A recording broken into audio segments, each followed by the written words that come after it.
Bueno, ahora sí, nos adentramos, comparto pantalla, bienvenidos nuevamente. Y acá vamos a ver, Isaías. ¿Alguien recuerda cuál es el significado del nombre de Isaías? A ver si capaz que leer. Jehová salva.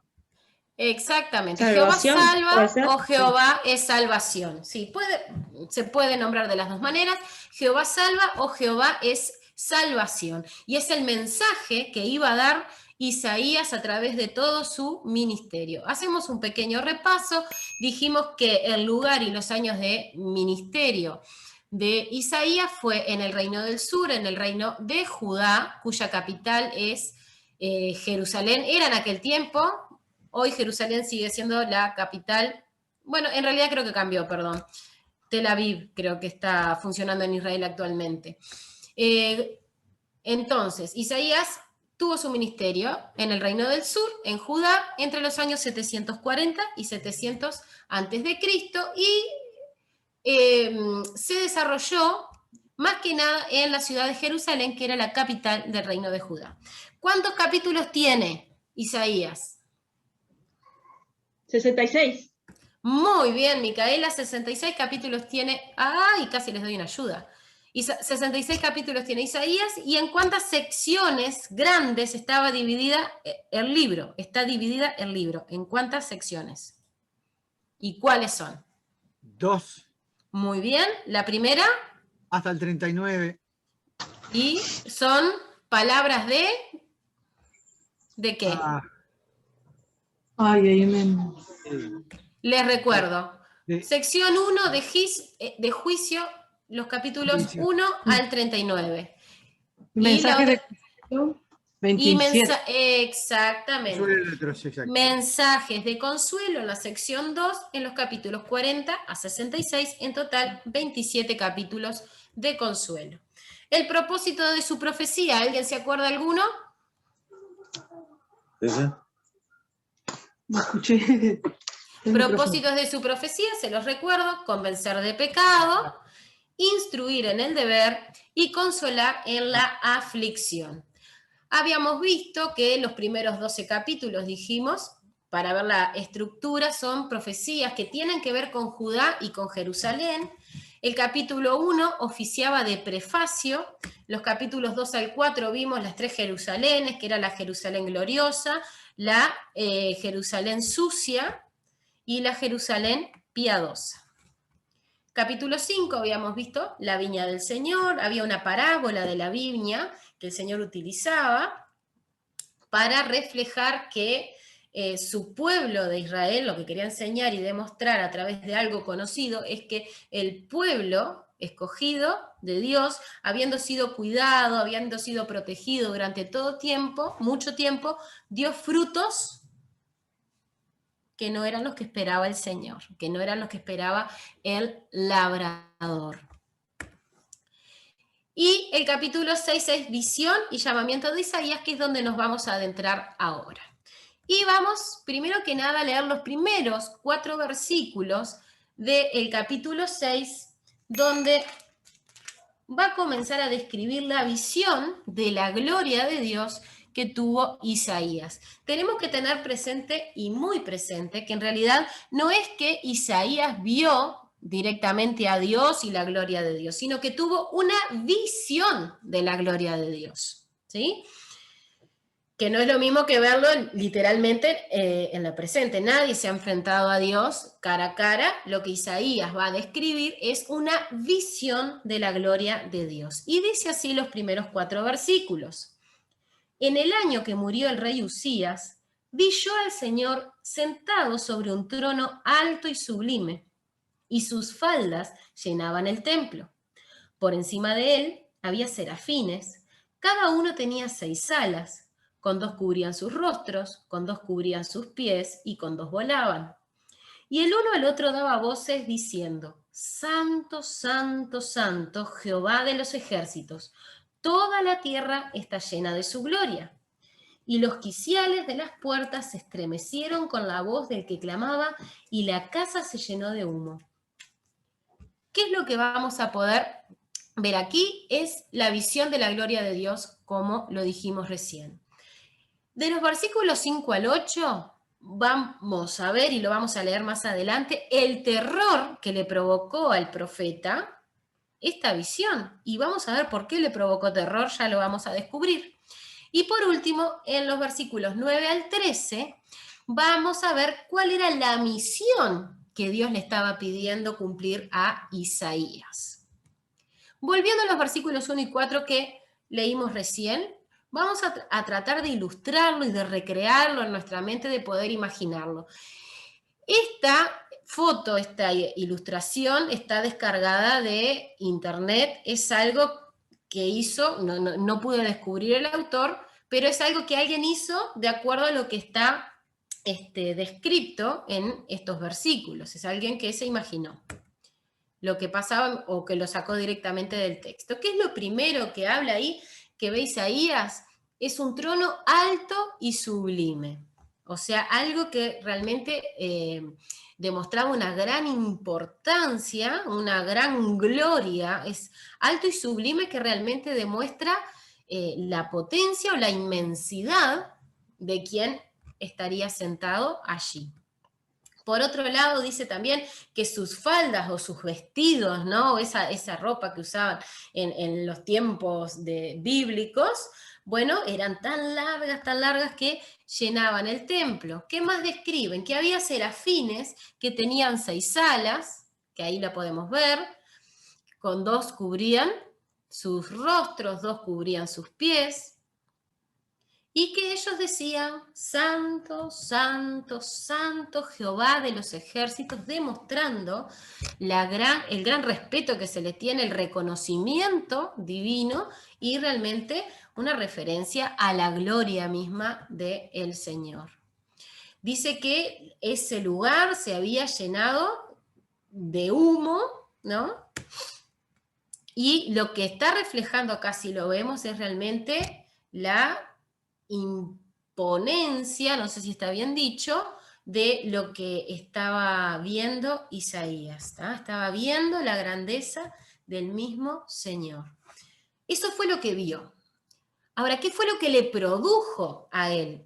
El terror de la visión. ¿Por qué le produjo tanto terror? ¿Qué fue lo que lo movió? ¿Qué fue lo que lo inquietó? ¿Qué fue lo que lo incomodó? Y es impresionante cómo muchas veces cuando estamos frente al Señor o frente a su palabra, muchas veces nos sentimos incómodos. ¿Pero por qué? Porque el Señor nos está mostrando algo en nosotros que no está bien. Veamos lo que dicen los versículos 5 al 8. Entonces dije, ¡ay de mí que soy muerto! Porque siendo hombre inmundo de labios y habitando en medio de pueblos que tienen labios inmundos, han visto mis ojos al Rey Jehová de los ejércitos. Y voló hacia mí uno de los serafines, teniendo en su mano un carbón encendido, tomando del altar con unas tenazas, y tocando con él sobre mi boca, dijo, he aquí que esto tocó tus labios y es quitada tu culpa y limpio tu pecado. Después oí la voz del Señor que decía, ¿a quién enviaré? ¿Y quién irá por nosotros? Entonces respondí yo, heme aquí, envíame a mí. ¿Cómo negarse a un pedido del Señor ante tan gloria divina? Y acá vemos en el versículo 5, en realidad ahí está con un error, ¡ay de mí que estoy muerto! ¿Qué era lo que le provocaba el estar realmente en una situación de vergüenza? ¡Ay de mí que estoy muerto! ¿Qué fue lo que lo incomodó? Y era que él ya no veía el pecado de los demás, sino que ya había logrado ver ante la gloria del Señor su propio pecado, había logrado ver sus propias faltas y que todavía no era perfecto. Siempre que estamos frente a algo perfecto o que comparamos algo perfecto con algo que no lo es, la perfección es la que delata la imperfección. Y a Isaías le pasó algo similar, estar ante esa gloria del Señor, le había hecho un clic en la cabeza y se había dado cuenta de algo. Lo mencionábamos en la semana pasada, lo mencionó Jorge también hoy, es que ya Isaías no decía, ay de los otros, ay de los borrachos, ay de este y del otro, sino que ya empezó a verse a sí mismo. Es algo particular y característico de los seres humanos que es más fácil ver el error de los demás que el de uno mismo. Es así. Pero ante la gloria del Señor, a través del Espíritu Santo, podemos analizarnos a nosotros mismos y darnos cuenta en qué cosas tenemos que cambiar nosotros o corregir. La gravedad de los propios pecados solo se deja ver ante la santidad de Dios, porque estamos frente a la perfección. Estoy perdido, dice Isaías, porque soy hombre de labios inmundos y habito en medio de un pueblo de labios inmundos. La gente de Judá, de Jerusalén, tenía problemas porque tenía labios inmundos, pero parece que el profeta no había sido la excepción de esa situación. Él mismo se había contaminado con el pecado del pueblo, porque aparte lo delata aquí, soy de labios inmundos y vivo en un pueblo de labios inmundos. Ahí reconoce su falla, su pecado. ¿Y por qué se le da tanta importancia a los labios? Y es porque los labios dan a conocer el interior. Jesucristo mismo lo dijo, está en el Nuevo Testamento, de la abundancia del corazón, habla tu boca. Y es lo que se está tratando de demostrar aquí también. ¿Y qué pasó con Isaías? Había aprendido el lenguaje de los inmundos. Y muchas veces, siempre que estamos leyendo la Biblia y estamos estudiando, si bien vamos a ver la situación de esta época, estamos hablando del 740, 700 antes de Cristo, pero esto tiene una aplicación también para nosotros mismos. Entonces, ¿qué tiene que ver conmigo todo esto?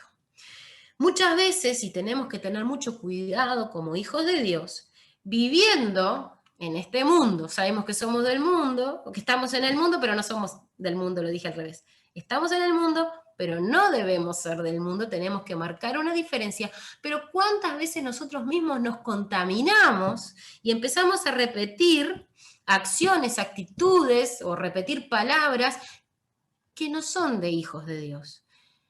Bueno, a Isaías le estaba pasando lo mismo. En la segunda parte del versículo 5 dice, mis ojos han visto al Rey Jehová de los ejércitos. O sea, todo su pecado era contrarrestado ante la divinidad, ante la grandeza del propio Señor. Y el propio Señor es el que va a hacer y puede hacer la diferencia en nosotros si le permitimos cambiar nuestras vidas. Nosotros estaríamos perdidos, como dice allí en la imagen, si no tuviéramos un mediador entre nosotros y Dios.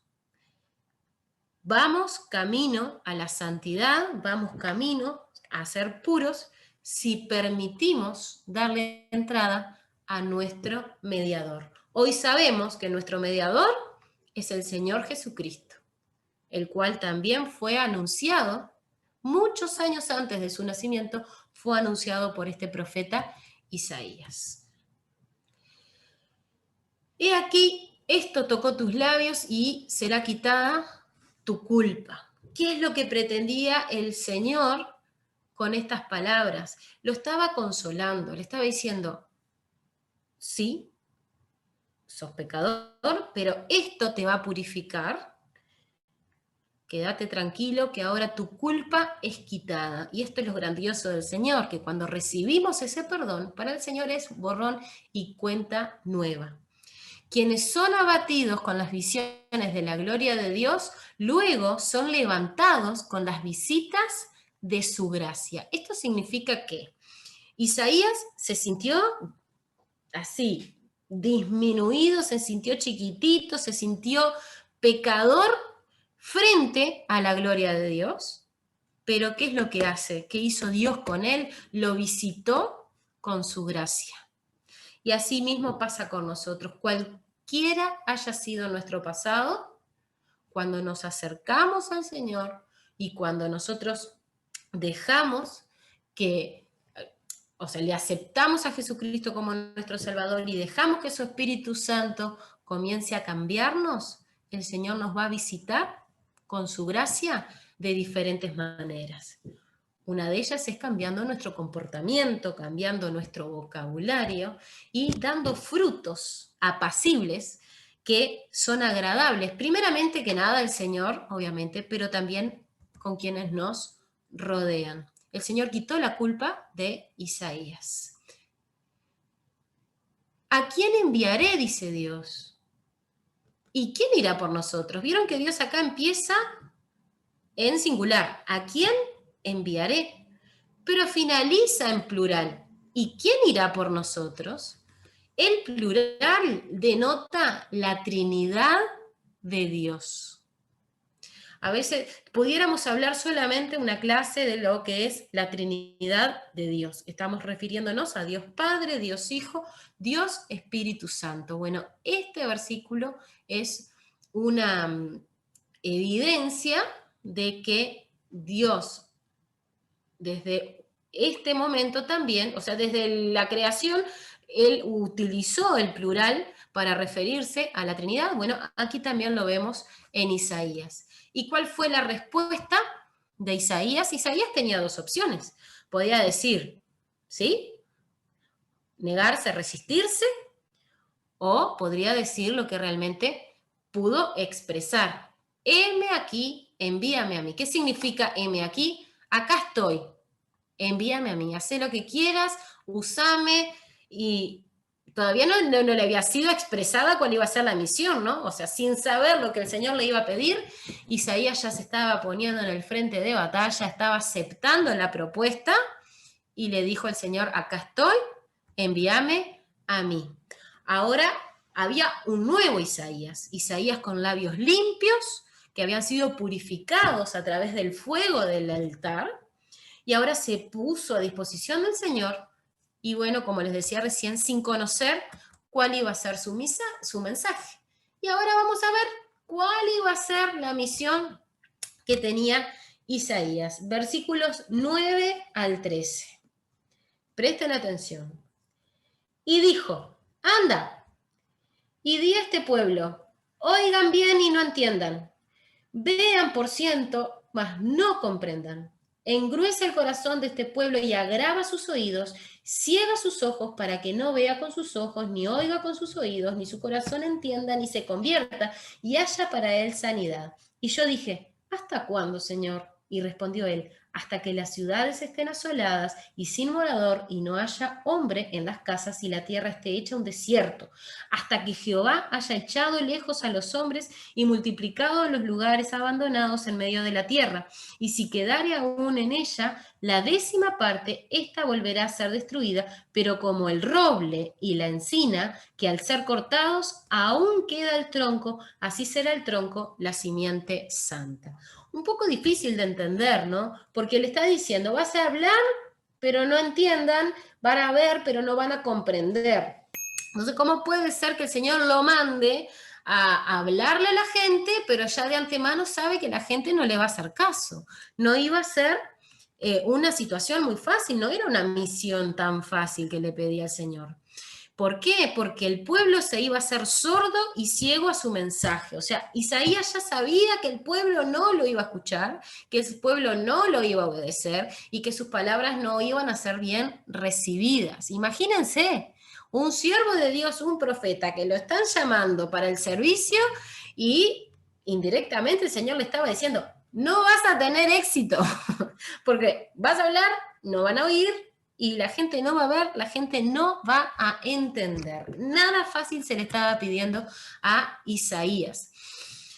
Había un endurecimiento del pueblo, un endurecimiento que, convengamos, conociendo la historia del pueblo elegido de Dios, era un endurecimiento que ellos mismos habían provocado. Ellos mismos se habían alejado del Señor, ellos mismos habían ninguneado los mandamientos del Señor, y lo único que les quedaba, ¿se acuerda que lo habíamos comentado en los primeros capítulos? Lo único que les quedaba eran los ritos, las ceremonias, las ofrendas, pero totalmente carentes de una intención de adoración al Señor. O sea, su corazón ya estaba endurecido y eso era lo que los iba a llevar a la ruina. O sea que Isaías tenía que decirle a este pueblo que iban a ser asolados, que iban a ser arruinados, que iban a ser destruidos. Nada de lo que quiere escuchar la gente, ¿verdad? Nosotros actualmente, hasta ahora actualmente, porque desde el tiempo de Isaías hasta ahora, ¿qué es lo que nos gusta que nos digan? Te va a ir bien, vas a ser prosperado, no vas a tener problemas, en tu ministerio vas a dar mucho fruto. Pero imagínense acá Isaías estaba recibiendo una misión totalmente contraria. Pero no por eso significaba que se iba a terminar todo.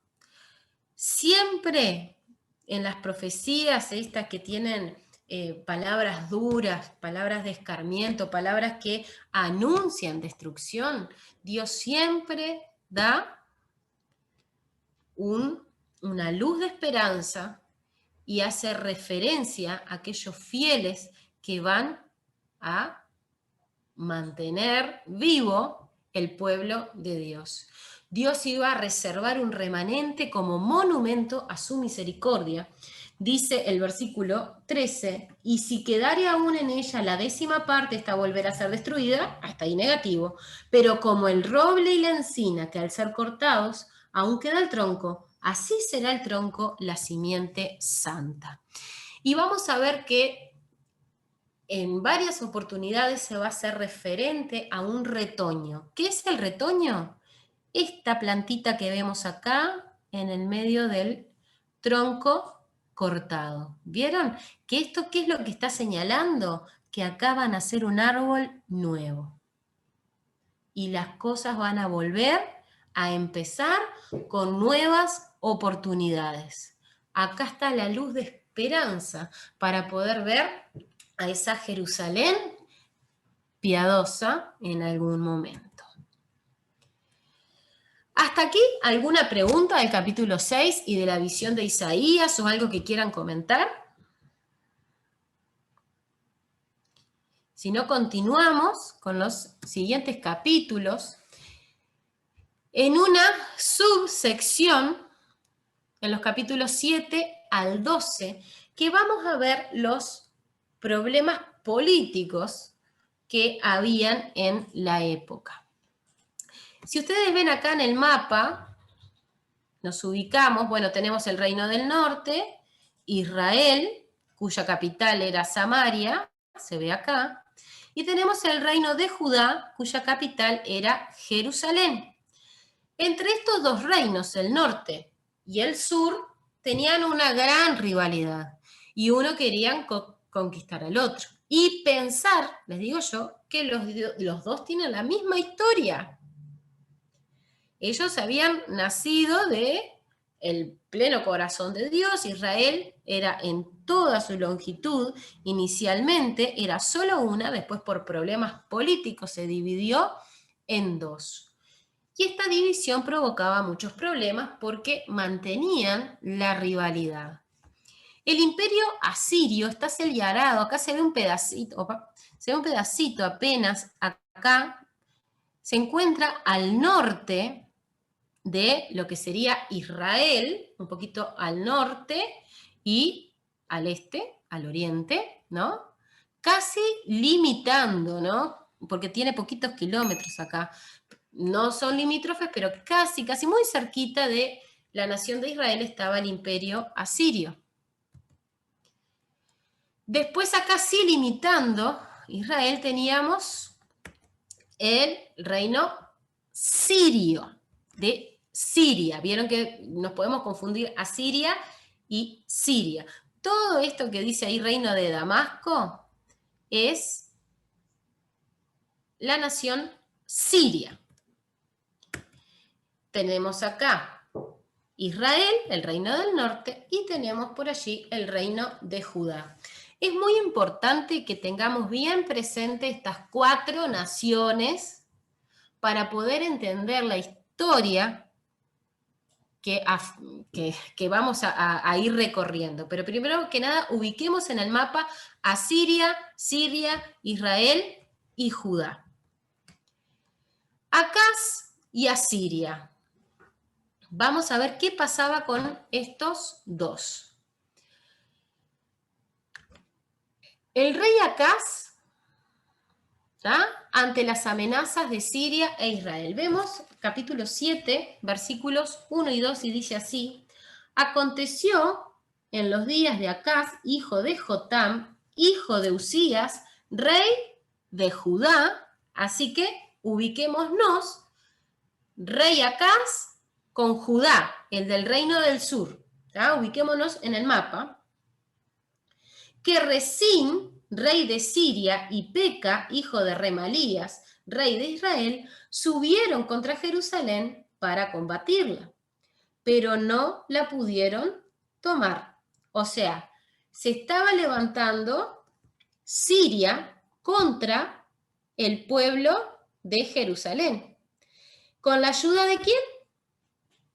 Con la ayuda de Peca, hijo de Remalías, rey de Israel. Así que fíjense el problema político que se estaba viviendo.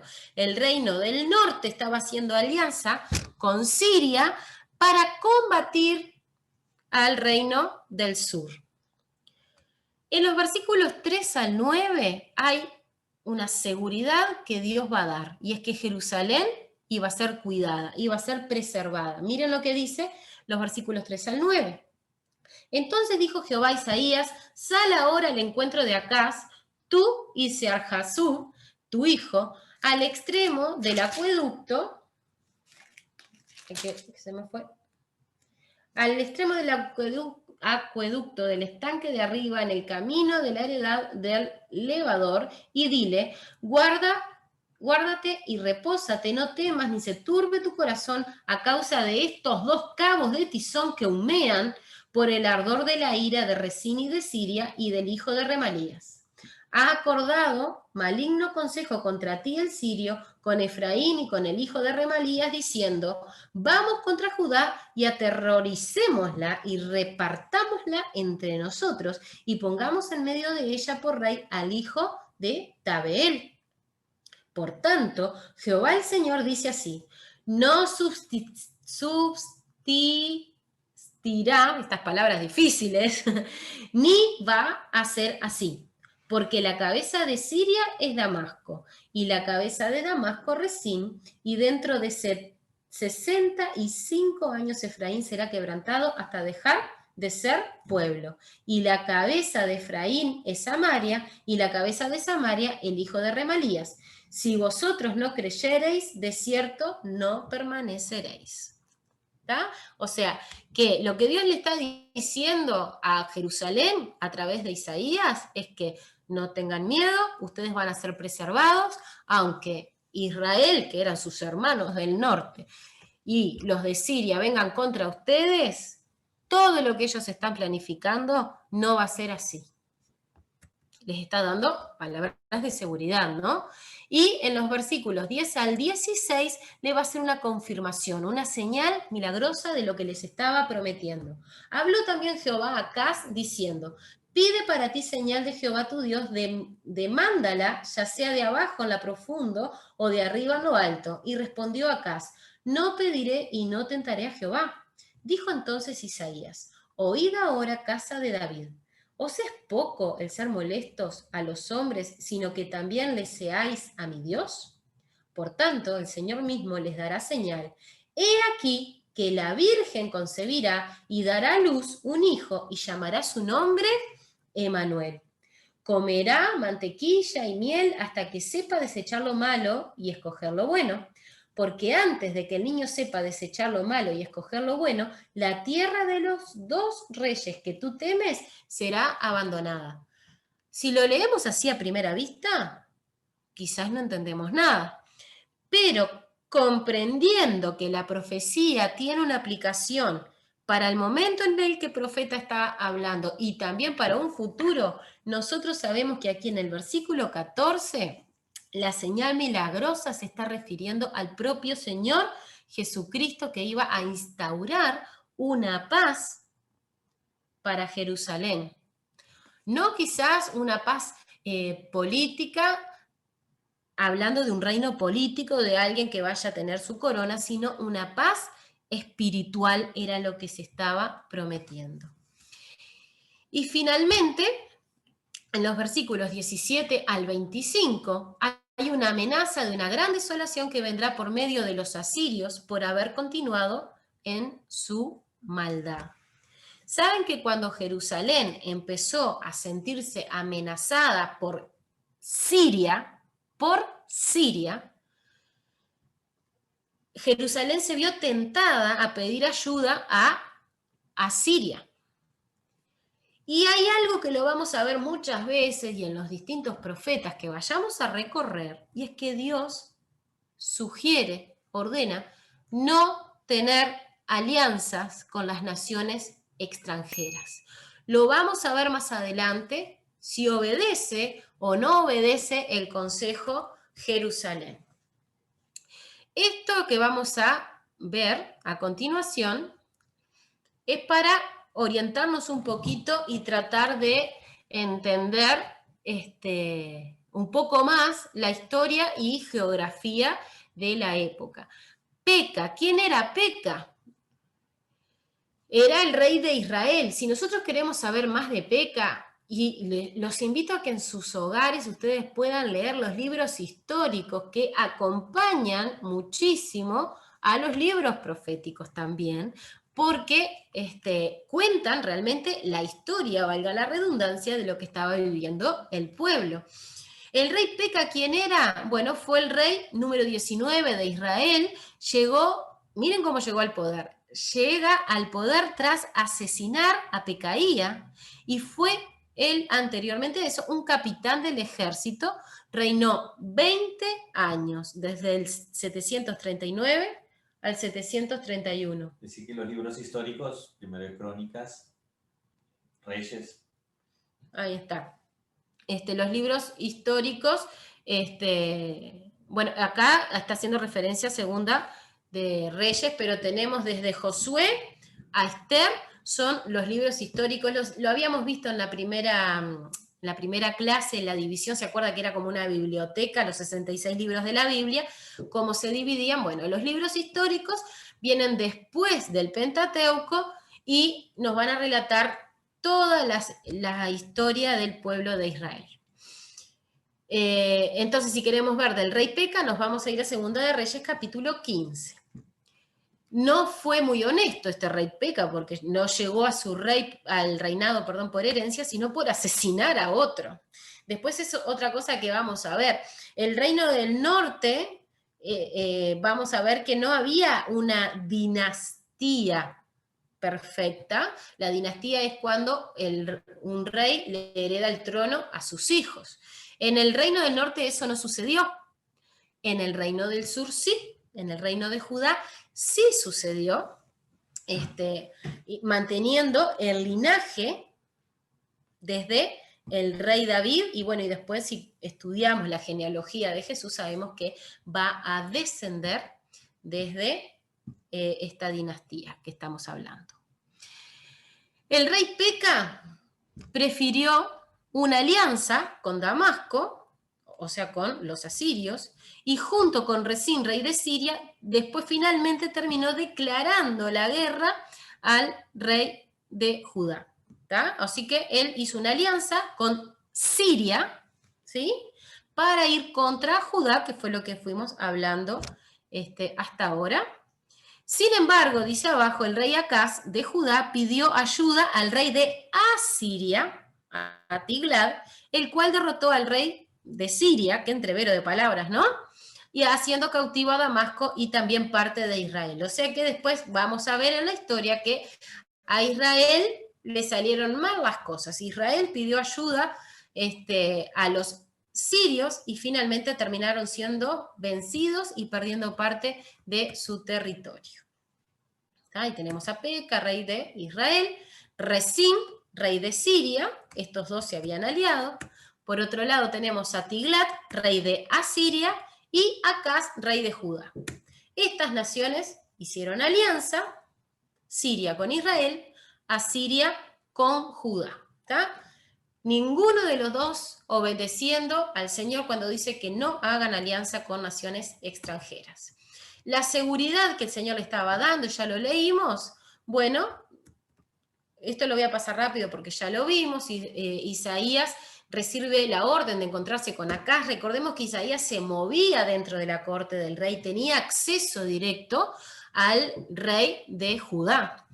Dios le pone palabras en la boca de Isaías, les dice tengan cuidado, pero a su vez le dice tengan calma, no hagan alianza con pueblos extranjeros. Esto repite un poco lo que ya hablamos hoy, hace referencia a Israel y a Siria como tizones que humean. Imagínense el carbón después de hacer un asado que ya terminaron y que ya sacaron la carne de la parrilla y todo, ¿cómo quedan esos carbones? Quedan negros y humeando apenitas. Es como cuando decimos, estos son puro humo, o mucho ruido y pocas nueces, algo así era lo que el Señor le quería decir a el rey de Judá a través de Isaías. Estos dos cabos de tizón que humean, bueno, esos están tan así ensoberbecidos y amenazantes, bueno, estos carbones iban a terminar apagándose solitos. ¿Ah? Está anunciando que esa alianza iba a finalizar. ¿tá? Y la confirmación milagrosa es lo que hablábamos hoy de lo que el Señor iba a manifestar a través de Israel. ¿Qué pasaba con el rey Acaz? ¿Cuál era la debilidad que tenía? Que ellos confiaban en Asiria. ¿tá? Y eso era lo que le iba a traer problemas más adelante. En el versículo 14 vamos a ver más que nada una manifestación de la buena voluntad de Dios hacia Israel y hacia la casa de David. ¿Cuál es esa voluntad de Dios? La protección, el cuidado, las advertencias, pero advertencias que hace cualquier padre a sus hijos. ¿tá? Y estos versículos 15 y 16 que son difíciles de entender, bueno, es cuando el niño creciera, ¿no? Dice, la alianza terminaría. Eso significa que no iba a durar mucho, ¿no? Esa amenaza que tenían ellos, la comparaba como un niño, dice, bueno, cuando el niño crezca, esa amenaza ya va a terminar. En realidad no les va a provocar demasiado problema. Bien. Después vemos a Acaz y a Siria, que es en los versículos 17 al 25, va a mencionar una gran desolación que iba a venir por medio de los asirios, por haber continuado en su maldad. Miren lo que dice, versículo 17 al 25. Jehová hará venir sobre ti, sobre tu pueblo y sobre la casa de tu padre días cuales nunca vieron desde el día que Efraín se apartó de Judá, esto es, al rey de Asiria. Y acontecerá que aquel día silbará Jehová a la mosca que está en el fin de los ríos de Egipto y a la abeja que está en la tierra de Asiria. Y vendrán y acamparán todos en los valles desiertos y en las cavernas de las piedras y en los zarzales y en todas las matas. En aquel día, dice el Señor, raerá con navaja alquilada con los que habitan al otro lado del río, esto es, con el rey de Asiria, cabeza y pelo de los pies y aún la barba también quitará. Acontecerá en aquel tiempo que criará un hombre una vaca y 2 ovejas, y a causa de la abundancia de leche que darán, comerá mantequilla, ciertamente mantequilla y miel comerá el que quede en medio de la tierra. Acontecerá también en aquel tiempo que el lugar donde había 1000 vides que valían 1000 siclos de plata serán para espinos y cardos. Y a todos los montes que se cavaban con azada no llegarán allá, por el temor de los espinos y de los cardos, sino que serán para pasto de bueyes y para ser hollados de ganados. Opa, ¿qué pasó acá? No sé. ¿No?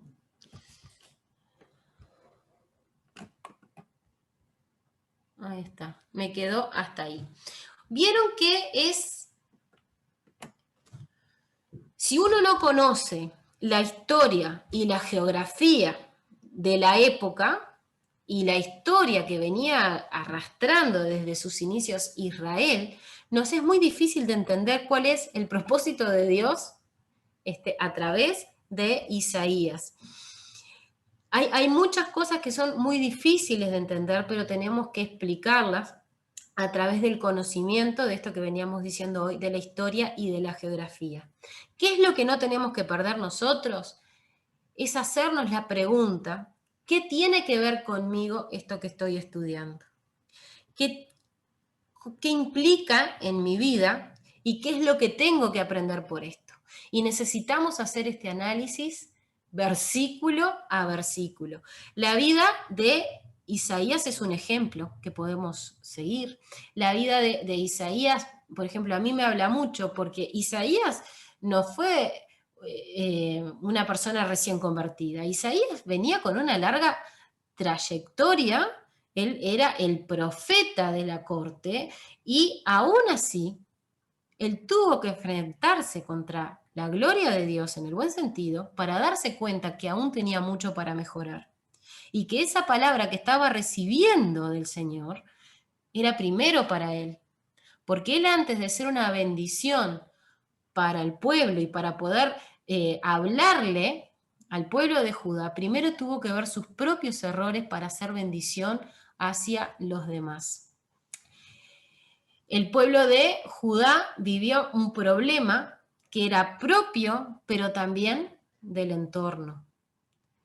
Y después vamos a ver más adelante que Dios siempre quiso que su pueblo sea ejemplo de los demás. En la región, en el tiempo de Isaías, habían muchísimos conflictos políticos, es cierto. ¿Qué tiene que ver conmigo? ¿Qué aplicación tengo conmigo? Que el Espíritu Santo nos muestre a cada uno de nosotros. ¿Cómo está nuestro entorno? ¿Qué alianzas estamos haciendo? Saben que el ser humano es un ser social.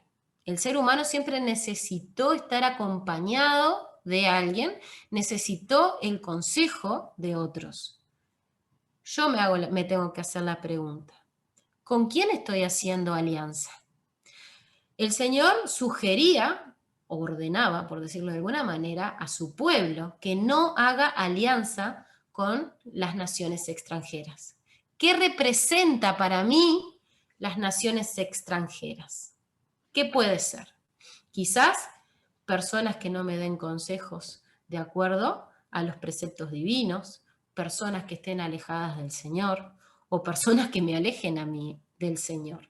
Muchas veces podemos hacer alianza mismo con gente que quizás la tenemos catalogada como cristianos, pero realmente me está acercando al Señor. Entonces, no estoy diciendo que tenemos que rechazar a la gente, no. Estoy diciendo qué cuidado tenemos que tener a quién le depositamos nuestra confianza. Qué cuidado tenemos que tener en quiénes son nuestros consejeros y que el Señor nos guíe aún para esto. Porque cuando estamos enojados, cuando estamos necesitados o cuando estamos tristes, el recibir un mal consejo, el hacer alianza con naciones extranjeras o con gente que nos aleje del Señor, nos va a perjudicar. El primer protector nuestro tiene que ser el Señor. Nuestra dependencia tiene que ser el Señor y no otro.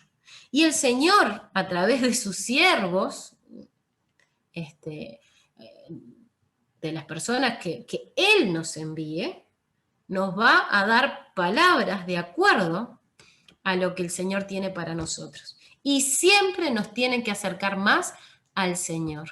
Si yo estoy recibiendo un consejo y me está alejando del Señor, estamos haciendo alianzas con naciones extranjeras.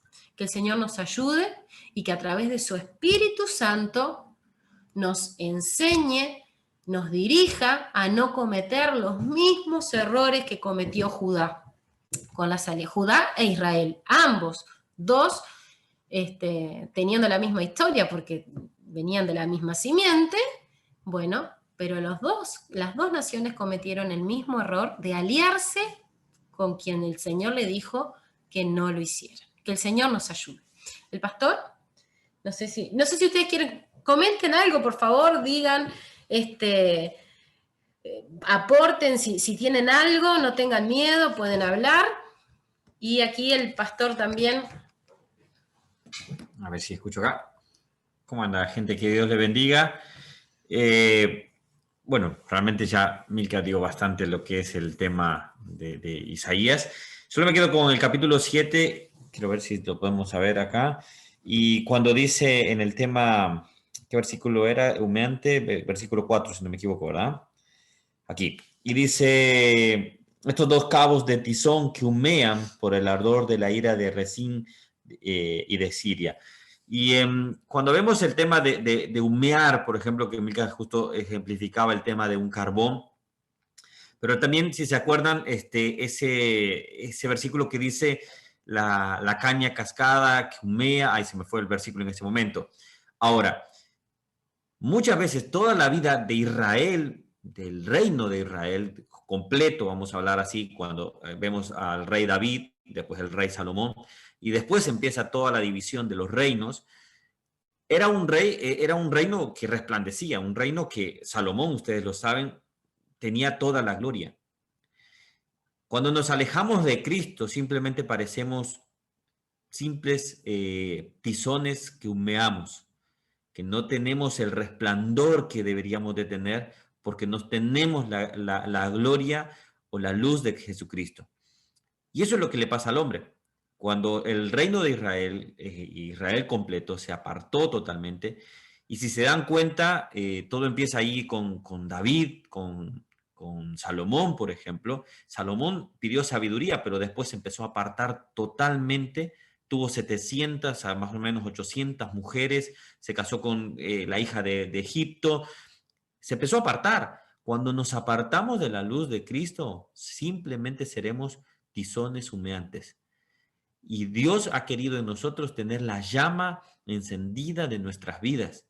Entonces, a veces llegamos a un punto de nuestras vidas que no es lo que nosotros esperábamos o somos lo que nosotros esperábamos. Bien, si nos damos cuenta de eso, entonces es buen momento para decir, Señor, haz en mí resplandecer tu luz.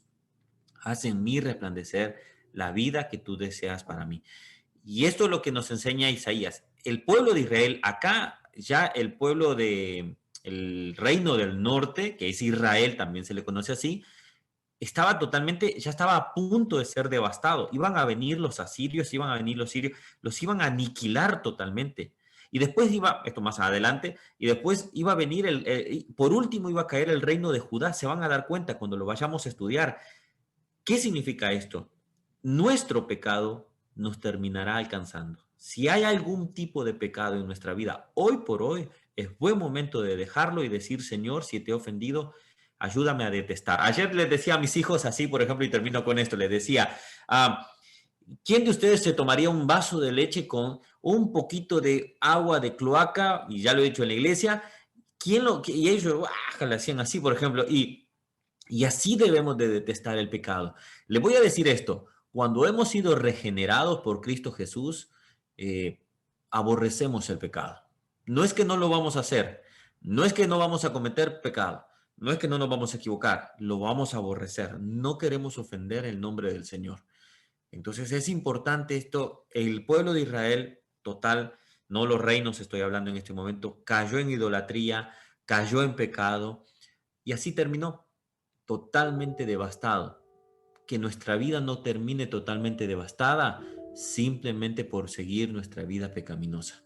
Eso nos debe de hablar todos los días. ¿Tengo un vicio? Tengo que dejarlo. ¿Tengo una manera de hablar? tengo que cambiarla. Tengo una manera de mentir, tengo que cambiarla, etcétera, etcétera, etcétera. Hasta que nosotros nos vayamos perfeccionando y como dice, para que seamos perfectos, pero seremos perfectos cuando venga Cristo en gloria y seamos glorificados. Esto va a pasar, hermanos, va a pasar. Un día sonará la trompeta, un día seremos levantados, seremos raptados, seremos llevados y bueno, para eso nos estamos preparando. Amén. Hermanos, oramos al Señor y que más que conocimientos, más que palabras, ¿verdad? Que tengamos, que escuchemos, es que podamos decir, Señor, yo quiero vivir en tu santa perfección realmente. Oramos al Señor y le pedimos su dirección. Señor, al escuchar la historia de tu pueblo, Señor, porque hasta el momento, Señor, tú los amas y tú los respaldas, Señor. Tú los cuidas, Señor. Aun cuando ellos te han dado la espalda, Señor, nosotros tenemos que aprender, Señor. Tenemos que darnos cuenta. Tenemos que ver, Señor, cómo esas advertencias están. El pueblo de Israel terminó totalmente devastado porque su pecado, Señor, fue su propio juez. Lo juzgó, Señor. Tú, Señor, les diste el juicio correspondiente. Pero, Señor, aun cuando tú lo tuvieron, aun cuando, Señor, ese niño nació entre ellos, Señor, lo despreciaron, Señor. Padre, te pedimos en esta tarde que nosotros no despreciemos la luz de tu Hijo, Señor. Que no despreciemos el consejo de tu palabra, Señor. Más bien la atesoremos y digamos, Señor, necesito aprender más de ella. Necesito aplicarlo más en mi vida. Necesito, Señor, ser un buen hijo tuyo, Señor. Señor, no quiero ser un tizón humeante. Más bien quiero ser una llama encendida con tu poder, Señor. Con el poder del Espíritu Santo, Señor. Gracias por este estudio, Señor. Gracias porque seguimos aprendiendo y podemos avanzar para ser el hombre y la mujer, Señor, que tú has pensado en nuestras vidas, Señor. Te damos gracias, Señor. En el nombre de Jesús. Amén y amén.